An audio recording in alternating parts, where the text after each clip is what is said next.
Start a new project and select the Universal Renderer Pipeline template. In case of it being an existing project, you can add URP by going to Package Manager, selecting Packages in Unity Registry, and installing Universal Renderer Pipeline package. Create a new Universal Renderer Pipeline asset. This will also create a renderer data asset which will be assigned into the Pipeline Assets renderer list. Go to Project Settings, and in the Graphic Settings, assign your renderer pipeline asset.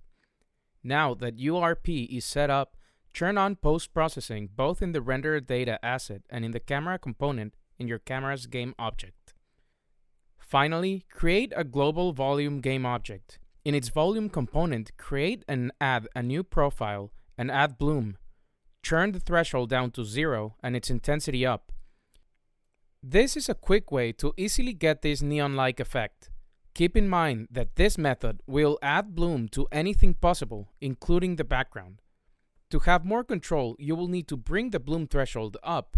Set up a material with a custom shader, which uses HDR color, and control the intensity of bloom by modifying the HDR value.